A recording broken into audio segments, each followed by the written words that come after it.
হঠাৎ করে ইসরায়েলে ভয়াবহ দাবানল ছড়িয়ে পড়েছে, যা দেশের একাধিক শহর এবং গ্রামীণ এলাকাকে ধ্বংস করে দিয়েছে।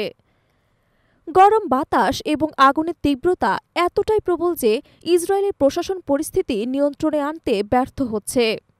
এই দাবানল এরই মধ্যে ইসরায়েলের একের পর এক জমি এবং অনেক সম্পত্তি ধ্বংস করে ফেলেছে, যার ফলে হাজার হাজার মানুষ ঘরবাড়ি ছাড়তে বাধ্য হচ্ছে। বিশেষজ্ঞরা আশঙ্কা করছেন এই দাবানল আরও বিস্তৃত হতে পারে এবং পুরো দেশকে হুমকির মুখে ফেলতে পারে। এদিকে এই ভয়াবহ পরিস্থিতি সৃষ্টির সময়ে ইসরায়েলের গাজা সংকটে তীব্র সামরিক অভিযান চালাচ্ছে। গাজার নিরীহ জনগণের ওপর অত্যাচার, হত্যা এবং সহিংসতার অভিযোগ বহুদিন ধরেই উঠে আসছে। এসব ঘটনায় আন্তর্জাতিক সম্প্রদায় ইসরায়েলের বিরুদ্ধে তীব্র সমালোচনা করছে।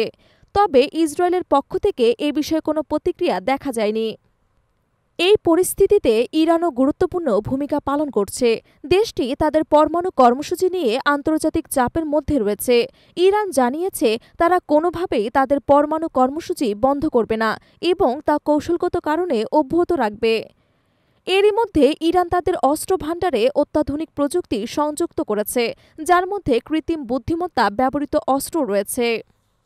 এসব অস্ত্র শত্রুপক্ষের যে কোনো হুমকি মোকাবিলা করার জন্য প্রস্তুত রয়েছে বলে ইরান জানিয়েছে। অন্যদিকে যুক্তরাষ্ট্র এবং ইসরায়েলের সম্পর্ক আরও দৃঢ় হচ্ছে। মার্কিন প্রেসিডেন্ট ডোনাল্ড ট্রাম্প ইরানের সঙ্গে পরমাণু চুক্তি সফল না হলে ইরান এবং তাদের মিত্রদের ওপর সামরিক হামলা চালানোর হুমকি দিয়েছেন। এই অবস্থায় ইরানকে ঘিরে পশ্চিম এশিয়ার সামরিক পরিস্থিতি আরও জটিল হয়ে উঠেছে। বিশেষজ্ঞরা মনে করছেন, যদি পারমাণবিক চুক্তি ব্যর্থ হয় তবে ইরান এবং যুক্তরাষ্ট্রের মধ্যে সামরিক সংঘর্ষ হতে পারে, যা পুরো মধ্যপ্রাচ্যের নিরাপত্তাকে ঝুঁকির মধ্যে ফেলবে। এই সংকটের মধ্যে ইসরায়েল, যেটি আগের থেকে গাজার উপর হামলা চালাচ্ছে, আরও একটি বড় সিদ্ধান্ত নিতে চলেছে।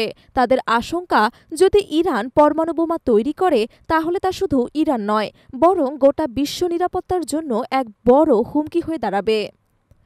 পরিস্থিতি আরও সংকটময় হয়ে উঠছে, যেখানে আন্তর্জাতিক সম্প্রদায়গুলো বিষয়টি গভীরভাবে পর্যবেক্ষণ করছে। এখন প্রশ্ন হল, মধ্যপ্রাচ্যের এই উত্তেজনা কোথায় গিয়ে ঠেকবে?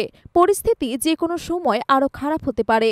বিশ্ব নেতারা আশা করছেন এই সংকট শান্তিপূর্ণভাবে সমাধান হবে, কিন্তু এর জন্য প্রয়োজন হবে সকল পক্ষের সংলাপ এবং সহনশীলতার।